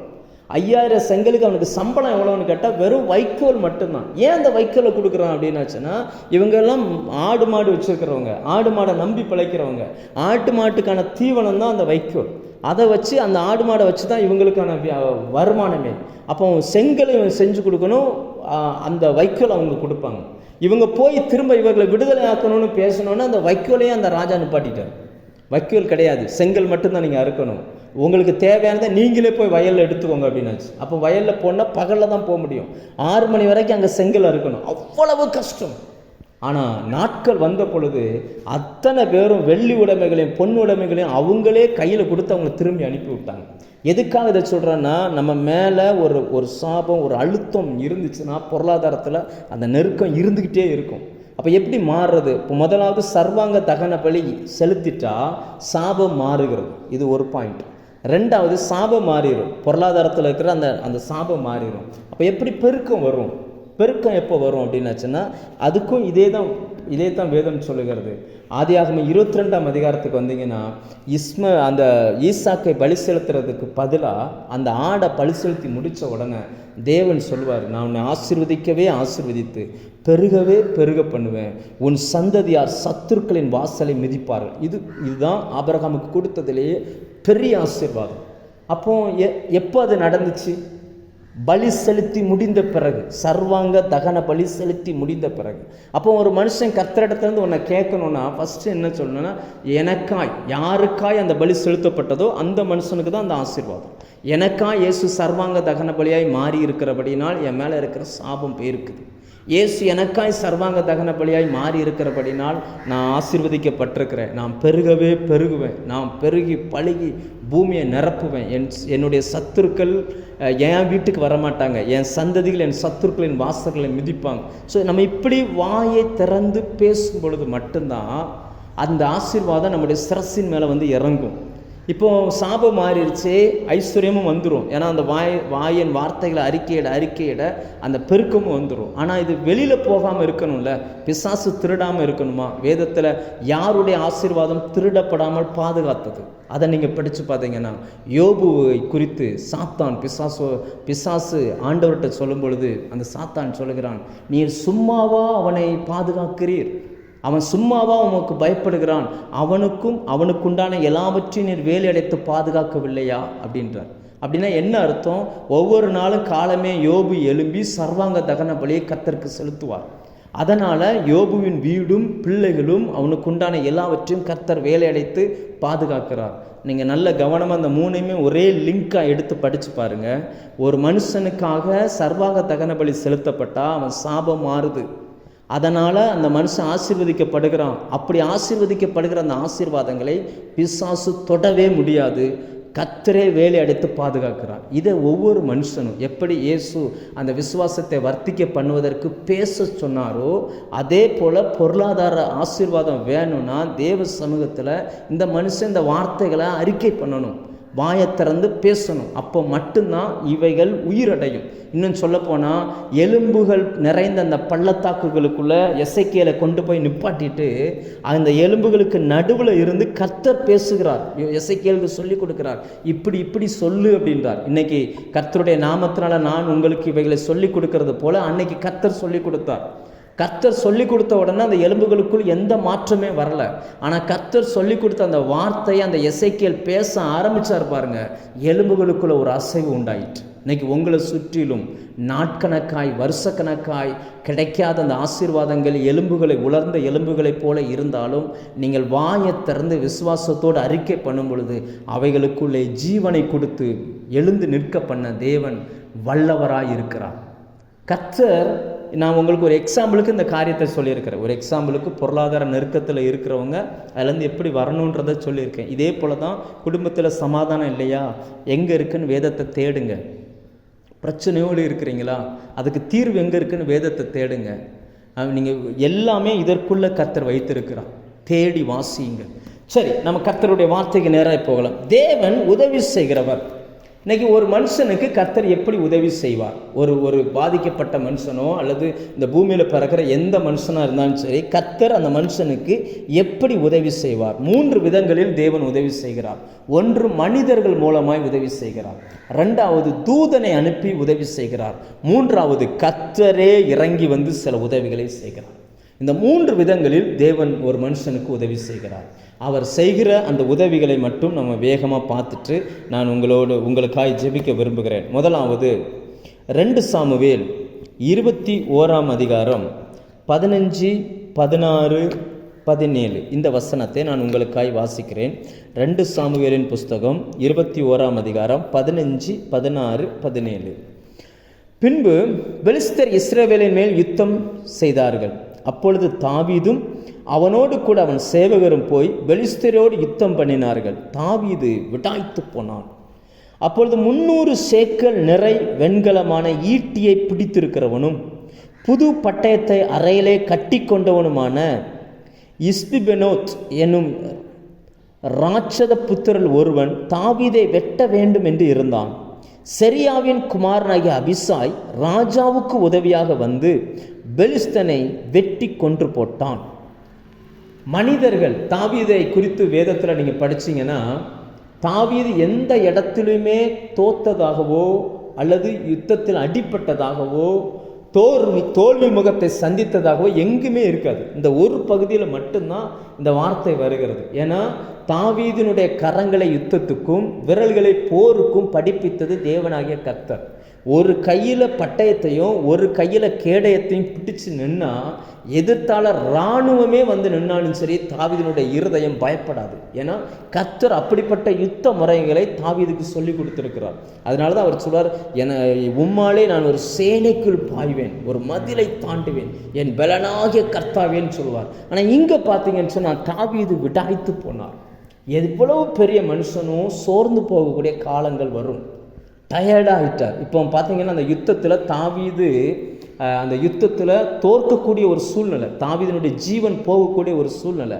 அவரை வெட்டி கொள்வதற்காக அந்த ராட்சசன் ரெடியாக இருக்கிறான், பட்டயத்தை ஓங்குகிறான். உதவியற்ற அந்த நேரத்தில் டக்குன்னு கர்த்தர் ஒரு மனுஷன் அனுப்புகிறார் பாருங்க. அந்த அந்த படைத்தலை யுத்தம் பண்ணி கொண்டிருந்த அந்த படைத்தளபதி அபிசாய் டக்குன்னு அந்த யுத்தத்தில் உள்ளே வந்து தாவீதுக்காக அந்த பெலிஸ்தனை கொள்ளுகிறான். இன்னைக்கு மனிதர்களை அனுப்புகிறான். ஜெபம் ஒரு யுத்த களம். இன்னைக்கு நிறைய நேரங்களில் நம்ம ஜெபம் பண்ணி பதில் வரலன்னு நம்ம சோர்ந்து போகிறோம். அப்போ அந்த நேரங்கள்லாம் ஆண்டவர் நமக்காய் ஜெபிக்க ஆட்களை ஏற்படுத்துகிறார். உங்கள் பேரை சொல்லி ஜெபிக்கிறதுக்கு தேவன் ஊழியர்களை ஏற்படுத்துகிறார். உங்கள் பேரை சொல்லி ஜெபிக்கிறதுக்கு கர்த்தர் நிறைய மனிதர்களை உங்களை சுற்றிலும் ஏற்படுத்துகிறார். எத்தனை பேருக்கு இந்த அனுபவம் இருக்குது? உங்களுக்காக ஜெபிக்கக்கூடிய ஒரு மனுஷங்க. இன்றைக்கி காசு பணம் கொடுத்தா நிறைய கூட்டம் நம்ம பின்னாடி வர்றதுக்கு ஆயத்தமாக இருக்கலாம். நிறைய அரசியல்வாதிகள்லாம் பார்த்திங்கன்னா நம்ம ஊரில் காசு பணத்தை வாங்கி கொடுத்துட்டு கூட்டத்தை கூட்டி அப்படியே காமிப்பாங்க. காசு பணத்துக்கு வருகிற கூட்டங்கள் எல்லாம் நிஜமான அன்பில் வராது. ஆனால் கர்த்தருடைய ஜனங்கள் நிஜமான அன்புல சீசர்களுக்காய் ஜெபிப்பாங்க. ஒவ்வொரு மனுஷனுக்காய், ஒவ்வொருத்தருக்காய், இன்னைக்கு உங்களுக்காய் உங்கள் பேரை சொல்லி உங்களுக்காய் ஜெபிக்கிற மனிதர்களை கர்த்தர் உங்களுக்கு எழுப்பி தருவார். அந்த ஜெபங்கள் உங்கள் வாழ்க்கையில் பெரிய ஆசீர்வாதத்தை கொண்டு வரும். சில நேரங்களில் நம்ம தடுமாறி நிற்போம் பாருங்கள். என்ன செய்கிறதுன்னு தெரியாமல் நிற்போம், எங்கே போகிறதுன்னு தெரியாமல் நிற்போம், இது என்ன முடிவெடுக்கிறதுன்னு தெரியாமல் தடுமாறி நிற்கும் பொழுது ஜெபிக்கிற மனிதர்கள் உங்களோடு கூட நிற்பாங்க. அப்படின்னாச்சுன்னா அவர்கள் ஜெபித்து உங்களுக்கு உதவி செய்வார்கள். அவங்க பண்ணுகிற அந்த ஜெபங்கள் உங்களுக்கு மிகப்பெரிய ஒரு உதவியாக இருக்கும். தானியேல் நம்ம வாசிக்கிறோம், தானியேல் தீர்க்க தரிசன புஸ்தகத்தில் ராஜா ஒரு கட்டளை கொடுத்துட்டார். சொப்பனமும் சொல்லணும், அர்த்தமும் சொல்லணும். ஒரு பெரிய ஒரு பிரச்சனை. இப்போ தானியேலின் நண்பர்கள் இந்த பதில் சொல்லலை அப்படின்னாச்சுன்னா ஜீவன் போயிடும். ஆனால் தானியேல் என்ன திரும்ப பண்ணுறாரு? ஒரு இரவு டைம் கேட்குறார். தன் நண்பர்களோடு சேர்ந்து ஜெபிக்க ஆரம்பிக்கிறார். ராஜாவின் சொப்பனமும் வெளிப்பட்டது, அர்த்தமும் வெளிப்பட்டது. இன்னைக்கு ஜெபிக்கிற மனிதர்களை கர்த்தர் உங்களுக்காக ஏற்படுத்தி கொடுப்பார். நல்லா புரிஞ்சுக்கோங்க. முகம் தெரியாட்டாலும் நிறைய மனிதர்கள் நமக்காக இன்னைக்கு ஜெபிச்சுக்கிட்டு இருக்கிறாங்க. நீங்கள் கர்த்தருக்காக கேட்டு பெற்றுக்கொள்ளப்பட்டவர்கள். இந்த ஊழியத்தில் என்னுடைய ஊழிய அனுபவத்தில் 2018 நான் ஊழியத்துக்கு வந்தேன். கிட்டத்தட்ட 5 வருஷம் ஆக போகுது. இந்த 5 வருஷத்தில் நான் சந்திக்கிற என்கிட்ட வந்து ஊழியத்தின் வளர்ச்சிக்கு என்ன காரணம் அப்படின்னு கேட்டாங்கன்னா நான் சொல்லுகிற ஒரே பதில் என்னென்னா, எனக்காய் ஜெபிக்கிற ஒரு கூட்ட மக்கள், ஊழியத்திற்காக ஜெபிக்கிற ஒரு கூட்ட மக்கள், தினந்தோறும் பேரை சொல்லி நமக்காய் ஜெபிக்கிற ஒரு கூட்ட மக்களை கர்த்தர் ஆயத்தப்படுத்துவார். ஜனங்கள் உங்களுக்காய் ஜெபிக்க ஆரம்பிக்கும் பொழுது உங்களுக்கான உதவிகளை கர்த்தர் செய்ய ஆரம்பிப்பார். ஏன்னா அநேகருடைய ஸ்தோத்திரத்தினால் கிருபை பெருகும். இன்னைக்கு பணம் வச்சிருக்கிறவன் இந்த பூமியில் பணக்காரன்னா தேவனிடத்திலிருந்து கிருபைகளை பெற்றுக்கொண்ட மனுஷன் தான் ஆவி மண்டலத்தில் பணக்காரன். அப்போ தேவனிடத்திலிருந்து கிருபை எப்படி கிடைக்கும்? அவர் ஒவ்வொரு நாளும் புதிய கிருபைகளை தருகிறார். ஆனால் அதே நேரம் யாருக்காக அதிகமாக ஸ்தோத்திரம் செலுத்தப்படுகிறதோ அந்த மனுஷன் மேல் இன்னும் அதிகமான கிருபையை தருகிறார். உள்ளவன் எவன் அவனுக்கு கொடுக்கப்படும், இல்லாதவன் இடத்திலிருந்து உள்ளதும் எடுத்துக்கொள்ளப்படும். அன்றைக்கி உங்களுக்காக ஜெபிக்க முதலாவது ஆட்களை கர்த்தர் ஏற்படுத்துவார். உங்கள் பேரை சொல்லி அவங்க உங்களுக்காக ஜெபிப்பாங்க. அந்த ஜெபம் உங்களுடைய குடும்பத்தை விடுதலையாக்கும், உங்களுடைய ஆவிக்குரிய வாழ்க்கையை விடுதலையாக்கும். உங்களுக்கு விரோதமாக ராட்சதர்கள் எழும்பி வந்தால் கூட உங்களை காப்பாற்றும், உங்கள் ஜீவனை காப்பாற்றும். என்ன காரணம் அப்படின்னாச்சுன்னா நிறைய அனுபவங்களை என்னால் சொல்ல முடியும். ஒரு முறை பார்த்தீங்கன்னு சொன்னால் ஊழியத்தில் ஒரு பெரிய நெருக்கம். என்ன பண்ணுறதுன்னு முடிவெடுக்க முடியலை. அப்படியே ஒரு தடுமாற்றமாக இருக்குது. சில நேரங்களில் ஜெபம் போயாச்சுன்னா நமக்கு ஜெபிக்கிறதுக்கு அந்த அந்த வார்த்தைகளே வராத அளவுக்கு அந்த பிரச்சனை தான் கண்ணு முன்னாடி வந்து நின்றுக்கிட்டே இருக்கும். அப்படி நெருக்கமான ஒரு சூழ்நிலையில் அது இங்கே வந்து பார்த்தீங்கன்னு சொன்னால் ஒரு 12-12:30 மணி இருக்கும் இந்திய டைம், காலை மத்தியான நேரத்தில். அப்போ உங்களுக்கு என்ன டைமாக இருக்குன்னு நீங்களே யோசிச்சுக்கோங்க. அந்த டயத்தில் ஒரு சிஸ்டர் எனக்காக ஜெபம் பண்ணியிருக்காங்க. அங்கே இருக்கக்கூடியவங்க, யூஎஸ்ஏல இருக்கக்கூடியவங்க, அவங்க எனக்கு மெசேஜ் போட்டு விட்றாங்க, பாஸ்டர் உங்களுக்காக ஆண்டவர் திடீர்னு என்னை ஜெபம் பண்ண சொன்னார், உங்கள் அந்த சில சில சில ப்ராப்ளத்தை சொல்லி இந்த பர்டிகுலராக இந்த காரியத்துக்காக ஜெபம் பண்ண சொன்னார் அப்படின்னு சொல்லி. ஏன்னா அவங்களுக்கு தெரியாது நான் இங்கே இருக்கிறேன், அவங்க அங்கே இருக்காங்க, நான் எப்படிப்பட்ட நெருக்கத்தில் வந்துக்கிட்டு இருக்கேன்னு அவங்களுக்கு தெரியாது. ஆனால் கர்த்தர் பாருங்கள் அந்த அவங்களோடு பேசி அதுக்காக ஜெபிக்க வச்சு அந்த ஒரு பெரிய ஒரு ஆபத்து வர இருந்துச்சு. அதுலேருந்து கர்த்தர் என்னை காப்பாற்றினார். இதை என்னுடைய அனுபவத்தில் சொல்கிறேன். இந்த சத்தியத்தை கேட்குற உங்களுக்கும் இந்த அனுபவங்கள் இருந்திருக்கும். இன்றைக்கி உங்களுக்காக ஜெபிக்கிற மனிதர்களை கர்த்தர் ஏற்படுத்தி தருவார். உங்களுக்காக அவர்கள் ஜெபிப்பார்கள். அது உங்களுக்கு மிகப்பெரிய பலனாக இருக்கும். ஏன்னா சாதாரணமாக என்ன ஒரு ஆளுக்காக ஒரு ஆள் ஜெபம் பண்ண மாட்டாங்கங்க. இன்றைக்கி ஜெபம் என்பது விசுவாசிகள் மத்தியில் ரொம்ப குறைஞ்சி போச்சு. தனக்காக ஜெபிக்கிறதுக்கே நிறைய பேருக்கு ரொம்ப சோம்பேறித்தனம். அப்படி இருக்கிற காலகட்டத்தில் நமக்காய் ஜெபிக்கிற ஒரு கூட்டத்தை கர்த்தர் எழுப்பி தருவது மிகுந்த ஆசீர்வாதம். அவர் ஒரு மனுஷனுக்கு அப்படி உதவி செய்கிறார். அதிலே ரெண்டாவது பார்த்தீங்கன்னு சொன்னால், தாவீது எப்போவுமே யுத்தத்துக்கு போகும்போது அவர் தாவீதெல்லாம் யுத்தத்துக்கு மேக்ஸிமம் போகவே மாட்டார். தாவீதின் பெயரில் யுத்தத்துக்கு போனாலே ஜெயிச்சுட்டு வந்துடுவாங்க. தாவீதின் பெயரில் அவங்க போகும்போதெல்லாம் அந்த பட்டயத்தை எடுத்துகிட்டு தாவீதுக்காக அப்படிம்பாங்க. அப்படி தான் அவங்க ஆர்ப்பரிச்சுட்டு போவாங்க. அப்படி போனாலே ஜெயிச்சுருவாங்க. நிறைய யுத்தங்கள்லாம் எப்படி நடக்கும் அப்படின்னாச்சுன்னா, ஜெயிக்க போகிற சந்தர்ப்பத்தில் அப்படியே நிப்பாட்டிடுவாங்க யுத்தத்தை. தாவீது அரண்மனையிலேருந்து வருவார். வந்த உடனே அந்த ராஜாவின் தலையில் இருக்க கிரீடத்தை எடுத்து அப்படியே வச்சுருவாங்க. நீங்கள் வேதத்தில் அப்படி படிச்சிங்கன்னா ஒரே யுத்தம் 2 பகுதியில் எழுதப்பட்டிருக்கு. அந்த ரப்பா என்கிற ஒரு பட்டணத்தில் ஒரு பெரிய யுத்தம். 2 சாமுவேல் 12ஆம் அதிகாரம் 26-31 வரைக்கும், 1 சாமுவேல் 20ஆம் அதிகாரம் ஃபுல்லாகவும் நீங்கள் படித்து பார்த்தீங்கன்னா அந்த ஒரு யுத்தம் எழுதப்பட்டிருக்கும். அந்த ராஜாவின் தலையில் அவள் வச்சிருந்த அந்த கிரீடம் ஒரு தாளந்து நிறை பொண்ணு 36 கிலோ தங்கத்தில் அந்த கிரீடத்தை தலையில் வச்சுருந்துருக்கான். அப்போ அந்த ராஜா எப்படிப்பட்ட ஆளாக இருப்பான்? 36 கிலோ தொப்பியை தலையில் வைக்கணும்னா அந்த மனுஷன் எப்படிப்பட்ட மனுஷனாக இருக்கும்னு கொஞ்சம் யோசிச்சு பாருங்கள். அதை எடுத்து தாவீதின் தலையில் வைத்தார்களாம். எதுக்காக இந்த வார்த்தை சொல்கிறேன்னா, மனிதர்களுடைய உதவியை கர்த்தர் உங்களுக்கு கிடைக்க பண்ணுவார். நீங்கள் அப்படியே வாசிங்கன்னா 1 நாளாகமம் 12 அதனுடைய 21ஆம் வசனம் 22ஆம் வசனம் இதை வாசிங்கன்னா, என்றைக்கோ ஒரு நாள் அல்ல, அங்கே நம்ம பார்க்குறோம் தாவீதினுடைய அந்த அனுபவத்தில் என்றைக்கோ ஒரு நாள் 2 நாள் மட்டும் இல்லை, 21, 22 நான் வாசிக்கிறேன். அந்த தண்டுக்கு விரோதமாக இவர்கள் தாவீதுக்கு உதவி செய்தார்கள். இவர்கள் எல்லாரும் பராக்கிரமசாலிகளும் இராணுவத்தில் சேர்வைக்காரருமாய் இருந்தார்கள். அக்காலத்திலே நாளுக்கு நாள் தாவீதுக்கு உதவி செய்யும் மனுஷர் அவனிடத்தில் வந்து சேர்ந்தபடியால் அவர்கள் தேவ சேனையை போல மகா சேனையானார்கள். நாளுக்கு நாள், அதாவது ஒரு 5 ஜோமன நண்பர்கள் 5 பேரை நான் வச்சுருக்கிறேன் பாஸ்டர், நாங்கள் 5 பேரும் ஒருத்தருக்காக ஒருத்தர் ஜோம் பண்ணுவோம் அப்படின்னு சொல்கிறது நல்லது தான். ஆனால் எங்கள் வசனம் எதிர்மா சொல்லுது, கர்த்தர் ஒரு மனுஷனை ஆசீர்வதிச்சார்னா அவருக்காக ஜோம் பண்ண நாளுக்கு நாள் ஆட்கள் வந்துக்கிட்டே இருப்பாங்க. அவங்க ஒருவரை ஒருவர் சந்திக்கணும்னு அவசியமே இல்லை, இருக்கிற இடத்துலேருந்து ஜோம் பண்ணுவாங்க. நல்லா புரிஞ்சுவாங்க. இருக்கிற ஊழியத்திலேயே பெரிய ஊழியம் எதுன்னு கேட்டால் ஜோம் பண்ணுற ஊழியம் தான். ஒவ்வொரு ஊழியங்களும் ஆணிவேரே ஜெபிக்கிற மக்கள் தான். அப்படி ஜெபிக்கிற இடத்துல கர்த்தர் உங்களை வைத்திருப்பாரையானால் நீங்கள் மற்றவர்களுக்கு உதவி செய்கிறீர்கள் என்பதை புரிந்து கொள்ளுங்கள். அடுத்ததா லூக்கா 5ஆம் அதிகாரம் 7ஆம் வசனத்திலே நம்ம பார்க்குறோம், அந்த காலியான படகை நிரப்புவதற்கு இப்போ வலைகளை வீசிட்டாங்க, வலை நிறைய மீன் வந்துருச்சு, அதனை இழுப்பதற்கு ஆட்கள் இல்லை. இப்போ பேதுரு மட்டும்தான் நிற்கிறார், அந்த இழுப்பதற்கு ஆள் இல்லை. அவர் என்ன செஞ்சாராம், கடலில் நின்று வெளியில் நின்று நபர்களை, மற்ற படகில் இருந்த தன் கூட்டாளிகளை வருவதற்கு செய்கை காட்டினாராம். கர்த்தர் கொடுக்குற அந்த ஆசீர்வாதத்தை உடன் இருந்து அனுபவிப்பதற்கு சில மனிதர்களை கர்த்தர் உங்களுக்கு அனுப்புவார். அந்த ஆசீர்வாதத்தை எடுப்பதற்கு சில மனிதர்களை கர்த்தர் அனுப்புவார். அவர்கள் வந்து உங்களுக்கு பொருளாதார ரீதியான உதவிகளையும் அவர்கள் செய்து கொடுப்பார்கள். அடுத்தது முக்கியமான ஒன்று, அப்போஸ்தலர் 18:28 தேவன் அனுப்புகிற அந்த மனிதர்கள் எப்படிப்பட்டவங்களா இருக்கிறாங்க பாருங்கள். அப்போஸ்தலர் 18:28 அப்போலோ என்கிற ஒரு மனுஷனை குறித்து எழுதியிருக்குது. அந்த அப்போலோ வேதத்தில் எழுதியிருக்கிறதுல ரொம்ப சாதுரியமான ஒரு தேவ மனுஷன். அப்போஸ்தலர் 18:28 நான் அதை வாசிக்கிறேன்.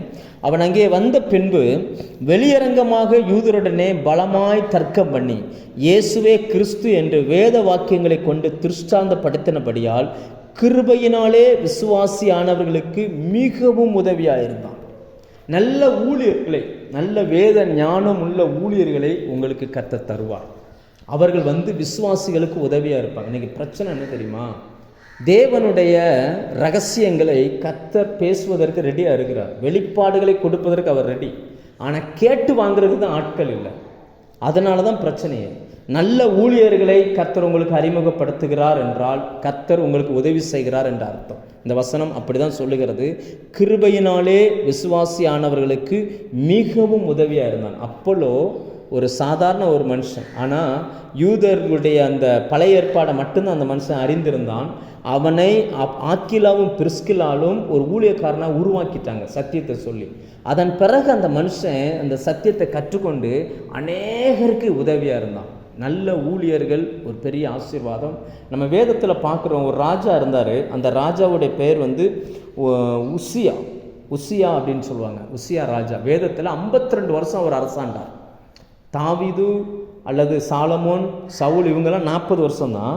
ஆனால் இந்த மனுஷன் 52 வருஷம் அரசாண்டார். நீங்கள் 2 நாளாகவும் 26ஆம் அதிகாரத்தில் அந்த மனுஷனை குறித்து எழுதப்பட்டிருக்கு. அந்த ராஜாவினுடைய ஆளுகை, அவருடைய காலத்தில் என்னென்ன பிளஸ்ஸிங்கை கர்த்தர் கொடுத்தார், அவன் செய்ததெல்லாம் எப்படி வாய்த்தது, எல்லாமே எழுதப்பட்டிருக்கு. ஆனால் அதில் முக்கியமாக அந்த 5ஆவது வசனம் என்ன சொல்லும் அப்படின்னா, கர்த்தருடைய தரிசனங்களில் வல்லவனாய் இருந்த சகரியாவின் நாட்களில் அவன் வாழ்ந்தான். அப்படின்னா கர்த்தருடைய தரிசனத்தை ரொம்ப ஷார்ப்பாக பார்க்கக்கூடிய சகரியா. நம்ம வேதத்தில் வருது இல்லையா, சகரியா தீர்க்கதரிசி. அந்த சகரியா தீர்க்கதரிசியின் காலத்தில் அந்த மனுஷன் வாழ்ந்திருக்கிறான். நல்ல ஊழியக்காரங்க உங்களுக்கு உதவி செய்கிறவர்கள், நல்ல வார்த்தைகளை கேளுங்க, நல்ல ஆலோசனைகளை கேளுங்க. தேவன் உங்களுக்கு தந்திருக்கிற அந்த ஊழியக்காரங்களுக்கு கீழ்ப்படிஞ்சிருங்க. ஒரு மனுஷனை கர்த்தர் இன்னொரு மனுஷனை கொண்டு ஆசீர்வதிக்கிற விதம் இப்படி. 2வது, கர்த்தர் ஒரு மனுஷனை எப்படி ஆசீர்வதிக்கிறார்னா, தூதனை அனுப்பி ஆசீர்வதிக்கிறார்.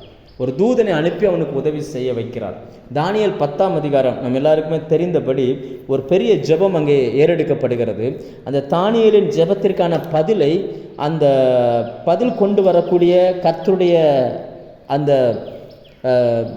தீர்க்கதரிசி, அந்த ஊழியக்காரனாக இருக்கக்கூடிய அந்த தூதன் கொண்டு வருகிறான். காபிரியேல் தூதன் கொண்டு வருகிறான். ஆனால் அந்த பதில் கிடைக்க விடாதபடிக்கு அந்த தேசத்தின் அதிபதி போராடுகிறான். அந்த வசனத்தை வாசிக்கிறேன். தானியேல் 10:13. பெர்சியா ராஜ்யத்தின் அதிபதி 21 நாள் மட்டும் என்னோடு எதிர்த்து நின்றான். ஆனாலும் பிரதான அதிபதிகளில் ஒருவனாகிய மிகாவேல் எனக்கு உதவியாக வந்தான். ஆதலால் நான் அங்கே பெர்சியாவின் ராஜாக்களிடத்தில் தரித்திருந்தேன். அப்படின்னா என்ன அர்த்தம் அப்படின்னாச்சுன்னா, இன்றைக்கி நாம் பண்ணுகிற அந்த ஜெபம் பரலோகத்துக்கு போகுது. ஆனால் ஜெபம் பரலோகத்துக்கு போயிட்டு பரலோகத்துலேருந்து ஒரு பதில் வருது. நீங்கள் எங்கே இருக்கிறீங்களோ அந்த இடத்துல அந்த எல்லையின் ஆவிகள் போராடும். அந்த பதிலை கிடைக்க விடாதபடிக்கு பிரச்சனைகளை போராடும். அந்த போராட்டங்களுக்கு நடுவில் தேவன் பரத்தில் இருந்து ஒரு தூதனை அனுப்புகிறார். அந்த தூதன் அந்த ஆவிகளோடு போராடி 21 நாள் கழித்து அந்த பதில் சேருது. தானியேல் மிகவும் பிரியமானவன். வேதத்தில் படித்து பார்த்தா தானியேல் மிகவும் பிரியமானவன். ஆண்டவரே சொல்ல, நீ மிகவும் பிரியமானவன், நீ வேண்டிக் கொள்ளும் பொழுதே கட்டளை வெளிப்பட்டது. தானியேலுடைய ஜெபத்துக்கு பதில் வர்றதுக்கே 21 நாள் போராட்டம். அப்படின்னா நம்ம ஜெபம் எப்படி இருக்கும்னு கொஞ்சம் யோசிச்சு பாருங்க. தானியேல் கர்த்தருக்காய் தன்னை பிரதிஷ்டை பண்ணி கொண்ட மனுஷன், கர்த்தருடைய தரிசனங்களை பார்த்த மனுஷன். தானியேலை போல ஞானம் உள்ளவர்கள்னு யாருமே காட்ட முடியாது. தேவனுடைய ஆவியை பெற்ற இவனை போல் வேறு யார் உண்டோ அப்படின்னு வசனம் சொல்லுது. ஆனாலும் நம் ஜெபத்திற்கு பதில் வர தாமதமாகிறது என்றால் கர்த்தர் தன்னுடைய தூதனை அனுப்புகிறார். இன்றைக்கி நிறைய பேருடைய ஜெபத்திற்கு பதில் வரலைன்னா உங்கள் எல்லையில் இருக்கக்கூடிய ஆவிகளை உங்கள் காலின் கீழ் கர்த்தர் நசுக்கி போடணும். நீங்கள் அதை எடுத்து யுத்தம் பண்ண பழகணும். ஏன்னா இன்றைக்கி ஜெபத்துக்கு ஆவி மண்டலத்தில் நிறைய காரியங்கள் இருக்குது. நம்ம விசுவாசிகள் அதை சிந்தனையில் கொள்றதே இல்லை. நமக்கு ஏதாவது ஒன்று வேணும்னு மட்டும்தான் நம்ம நினைக்கிறோமே தவிர அதை என்ன செய்யணும். ஆண்டவர் ஒவ்வொரு விசுவாசிக்கும் சர்வாயுத வர்க்கத்தை தரிப்பிக்கிறார். ஒரு யுத்த களத்தில் நம்ம நிற்கிறோம், நம்ம எடுத்து அதை செய்ய பழகணும். தேவன் தன்னுடைய தூதர்களை அனுப்புகிறார். அந்த தூதர் வந்து பாருங்க, அந்த மிகாவேல் வந்து உதவி செய்தார்களாம். நம்ம இவர் எசேக்கியா ராஜாவின் காலத்தில் கூட நீங்கள் வேதத்தில் படிக்கலாம். 2 ராஜாக்கள் 19ஆம் அதிகாரத்தில் ஒரு திரளான கூட்டம் வந்து முற்றுகை போட்டாங்க. அந்த எருசலேமை சுற்றி யூதா தேசத்தை சுற்றிலும் முற்றுகை போட்டாங்க. இனி அங்கேருந்து வெளியில் வர்றதுக்கு வாய்ப்பே கிடையாது. வெளியில் வரணும் அப்படின்னாச்சுன்னா மரணம் தான், வேறு வாய்ப்பே கிடையாது. 1,85,000 பேர் இருந்தாங்களாம். ஆனால் இந்த எசேக்கியா என்ன பண்ணார்னா, தேவனுடைய ஆலயத்துக்கு போனார். அப்படியே விரித்து அந்த ராஜா கொடுத்து அனுப்பின அந்த லெட்டரை விரித்து வச்சு கர்த்தரை நோக்கி ஜெபம் பண்ண ஆரம்பிச்சிட்டான். அங்கே குறிப்பாக 2 ராஜாக்கள் 19:35 வாசிச்சு பாருங்க. கர்த்தருடைய தூதன் ஒருவன் இறங்கி, ஒரே தூதன் 1,85,000 பேரையும் ஒரே இரவில் சங்கரித்தான். ஒரு பெரிய விடுதலை. கர்த்தர் உங்களுக்காகவும் ஒரு தூதனை இறங்க பண்ணுவார். நீங்கள் வேலை செய்கிற இடத்துல, உங்கள் ஆஃபீஸில், உங்கள் பிஸ்னஸில் உங்களுக்கு விரோதமாய் போராடுகிற என்னென்ன அந்த எல்லையின் வல்லமைகள், பொருளாதாரத்தை கெடுக்கிற வல்லமைகள், எவ்வளவு வல்லமைகள் போராடினாலும் கர்த்தர் ஒரு தூதனை அனுப்புவாரே ஆனால் எல்லாம் ஒட்டுமொத்த வல்லமைகளையும் அவர்களை மாற்றி போட்டுவிடும். நீங்கள் வேதத்தை கவனமாக படித்து பார்த்தீங்கன்னா, இந்த எபிரேயர் 1:4 படி தேவன் வந்து தூதர்களை நமக்கு பணிவிடையின் ஆவிகளாய் கர்த்த தந்திருக்கிறார். ரட்சிக்கப்படுகிறவர்களுக்கு பணிவிடையின் ஆவிகளாய் நமக்கு ஹெல்ப் பண்ணுறதுக்காக தேவ தூதர்களை கர்த்தர் கொடுத்திருக்கிறார். நீங்கள் வேதத்தில் கவனமாக படித்து பாருங்கள். இயேசு கூட மத்தேயு 18ஆம் அதிகாரம் 10ஆம் வசனத்தில் சொல்வார், மிகவும் சிறியவர்களாகிய இவர்கள் ஒருவரும் அற்பமாக எண்ணாதீங்க, இவர்களுடைய தேவதூதர்கள் பரலோக ராஜ்யத்தில் என் பிதாவின் சமூகத்தில் தினமும் தரிசிக்கிறார்கள். நீங்கள் அதை பயன்படுத்த பழகிக்கிடணும். பயன்படுத்துவதற்கு நாம் பழகிக்கொள்ள வேண்டும். அப்போ வேதத்தில் நிறைய நம்ம பார்க்கலாம். அந்த சூரச்செடியின் கீழ் படுத்திருந்த எலியாவுக்கு தேவன் ஒரு தூதனை அனுப்பினார். மரியாள் இடத்துக்கு ஒரு தூதன் வந்தார். தேவாலயத்தில் ஜோமன்னு, அதாவது பலிபீடத்திலிருந்து தூபபீடத்துக்கு நடந்து போன அந்த சகரியாவின் வலது பக்கத்தில் ஒரு தூதன் நின்று பறக்க போகிற பிள்ளைகளை குறித்து முன்னறிவித்தார். நிறைய பார்க்கலாம், நம்ம வேதத்தில் நிறைய பார்க்கலாம். சிறைப்பட்டு படுத்திருந்த பேதுருவினுடைய சங்கிலிகள் அவிழ்ந்து விழத்தக்கதாய் 7 காவல்களையும் எடுத்து அவரை வெளியில் கொண்டு வருவதற்கு ஒரு தேவதூதன் அந்த சிறைச்சாலைக்குள்ளே இறங்கினான். கர்த்தர் உங்களுக்கும் தேவதூதர்களை பாதுகாப்புக்கு அனுப்ப முடியும். அப்படி கொடுத்து உங்களை உதவி செய்ய வைக்க முடியும். அடுத்ததா 3வதா தேவனே உதவி செய்கிறார். பிதா, குமாரன், பரிசுத்த ஆவியானவர், அந்த திரித்துவமும் மனிதனுக்கு உதவி செய்வதாக வேதத்தில் எழுதப்பட்டிருக்கிறது. அந்த வேத பகுதியை நான் வாசிக்கிறேன். எபிரேயர் 2ஆம் அதிகாரம் எடுங்க.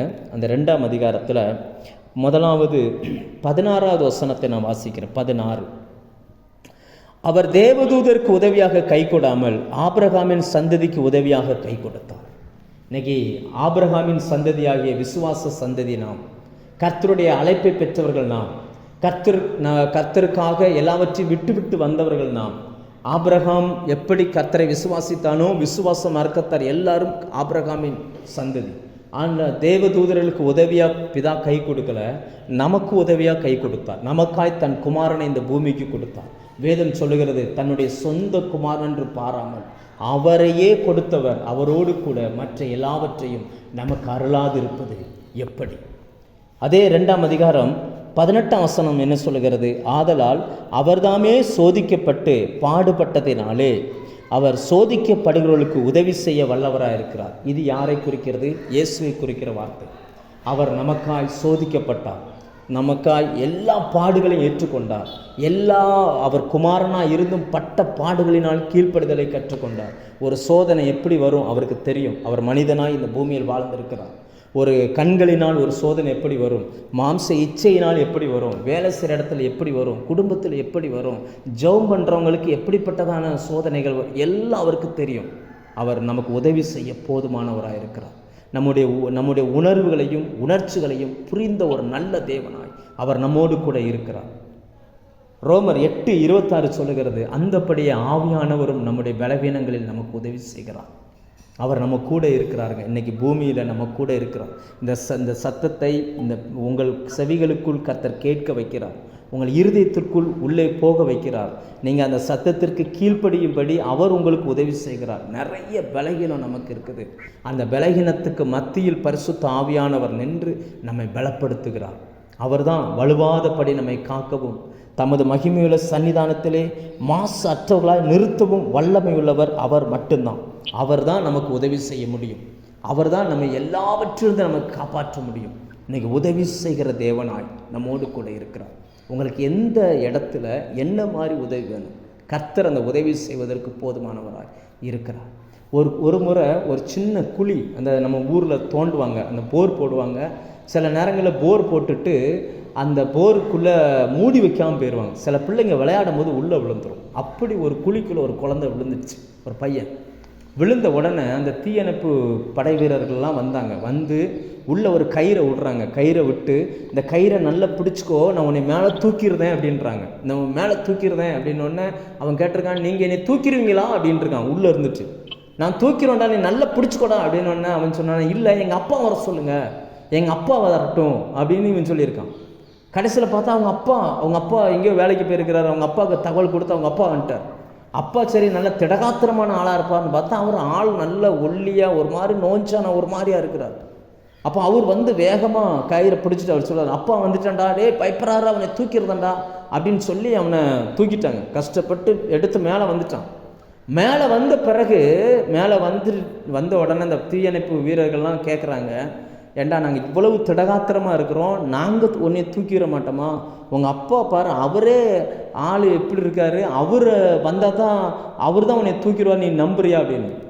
அதுக்கு அந்த பையன் சொன்னால், நீங்கள் திடகாத்திரமாகவும் இருக்கலாம், ஆனால் உங்களால் தூக்க முடியுமா முடியாதான்றது இல்லை பிரச்சனை. அவர் எங்கள் அப்பா, தான் உயிரை கொடுத்தாவது என்னை காப்பாற்றுவார் அப்படின்னு சொன்னான். நல்ல ஒரு தகப்பன் நமக்கு இருக்கிறார்.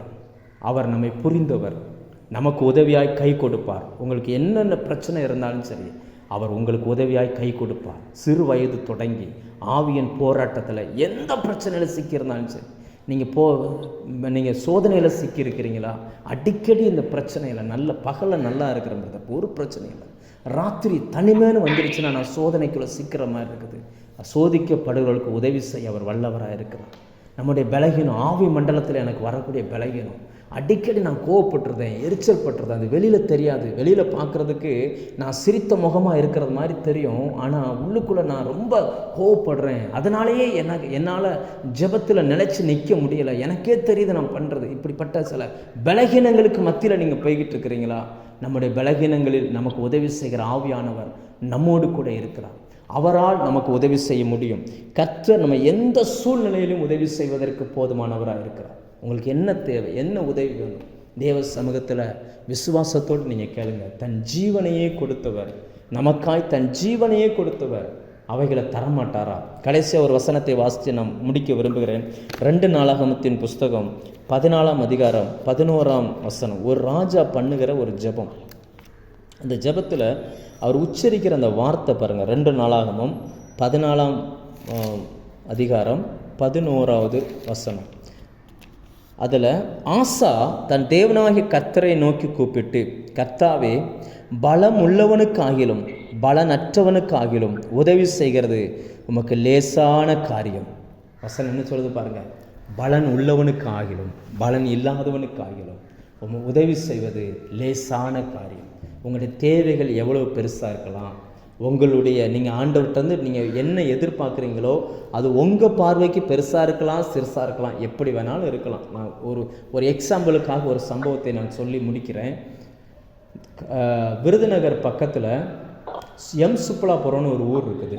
ஒருவேளை இந்த பகுதியில் இருந்து யாராவது இந்த வார்த்தையை கேட்டுக்கிட்டு இருப்பீங்கன்னா கொஞ்சம் கவனிங்க.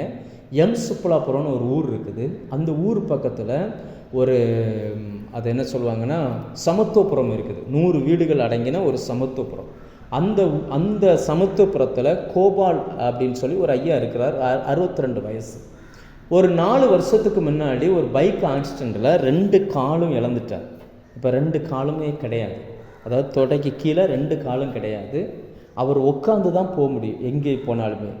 அவருடைய மனைவி வயசான ஒரு அம்மா அவங்க இருக்கிறாங்க. 3 ஆண் பிள்ளைங்க, 3 பேரும் கல்யாணம் பண்ணி போயிட்டாங்க. அவங்க பெற்றோரை கவனிக்கிறதே கிடையாது, அப்படியே போயிட்டாங்க. ஒரே ஒரு பொன் பிள்ளை, அந்த பிள்ளைக்கும் கல்யாணம் பண்ணி கொடுத்து 2 பிள்ளைங்க இருக்குது. அப்பாவுக்கு இப்படி ஆயிடுச்சுன்னு அந்த பொண்ணு அதை நினச்சி ஏன்னா அப்பாவா நல்ல திடகாத்திரமாக இருந்தவர், வேலைக்கு போனவர், இப்போ எதுவுமே இல்லைன்னு அப்பா தன் பிள்ளைகளை நினச்சி அந்த பொண்ணுக்கு ரொம்ப செல்ல பிள்ளையாக வளர்த்துருப்பார் போல இருக்குது. அப்பாவை பற்றி நினச்சி அந்த பொண்ணு கொஞ்சம் மனநிலை பாதித்த உடனே அது சரியாக வேலை செய்யாது, ஒரு மாதிரியாக வீட்டிலே இருக்குன்னு அவருடைய கணவன் என்ன பண்ணிட்டாரு, இப்படி இருந்தால் சரி வராதுன்னு சொல்லி பிள்ளைகளை தான் கூட வச்சுட்டு இந்த பொண்ணை கொண்டு வந்து, அந்த பொண்ணு பேர் வனசுந்தரி, கொண்டு வந்து வீட்டில் விட்டுட்டு போயிட்டார். இப்போது நாங்கள் அந்த ஊருக்கு சுவிசேஷம் அறிவிக்க போகிறோம். போகும்பொழுது அந்த வீடெல்லாம் ஒரு வீடாக நம்ம சந்திக்கிறோம். சில வீடுகளில் ஜோமனை சொல்கிறாங்க, அப்படி ஒன்றுனா சொல்லிட்டு இந்த வீட்டுக்கு வருகிறோம். வரும்பொழுது இந்த சம்பவத்தை சொல்லுகிறார். என் பொண்ணுக்கு இப்படி மனநிலை பாதிக்கப்பட்டு இருக்குது, கணவனோடு வாழ வேண்டிய பொண்ணு, 31 வயசு, இப்போ 2 பிள்ளையை பெற்றா, அந்த பிள்ளைக கூட அம்மா வந்து பார்க்க மாட்டேங்குது, புருஷன் பார்க்க மாட்டேன்றான். என் கண்ணு முன்னாடி என் பிள்ளை நல்லா இருந்தும் என்ன நினச்சி இப்படி வருத்தமாக இப்படி வந்து உட்காந்துருக்கிறா, ஏதாகிலும் அவளுக்கு ஆண்டவர் செய்ய மாட்டாரா, நீங்கள் ஏதாவது அவருக்கு ஜெபம் பண்ணுங்கன்னு சொல்ல தெரியலை, கொஞ்சம் ஓதிட்டு போங்கய்யா அப்படின்றார். அவருக்கு அப்போ எவ்வளவு தூரம் ஒரு வீக்னஸான ஒரு ஆளாக இருந்திருப்பார், கொஞ்சம் யோசிச்சு பாருங்கள்.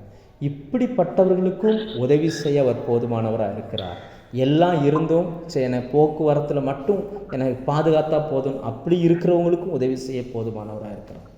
நீங்கள் எந்த சூழ்நிலையில் இருக்கிறீங்க கொஞ்சம் யோசிச்சு பாருங்கள். அந்த பையனை அவர் சுகமாக்கினார், அவங்க அப்பாவுக்கும் விசுவாசத்தை வர்த்திக்க பண்ணினார்.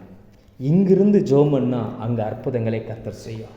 தேவனால் கூடாத காரியம் ஒன்றுமே இல்லை. இந்த காலை வேளையில் கர்த்தர் உங்களுக்கு உதவி செய்கிறவராக இருப்பார். நீங்கள் போகிற எல்லா இடங்களிலும் வாசல் திறக்கும். பிறப்பதற்கு முன்னமே கோரேசை குறித்து வேதம் சொல்லுகிறது.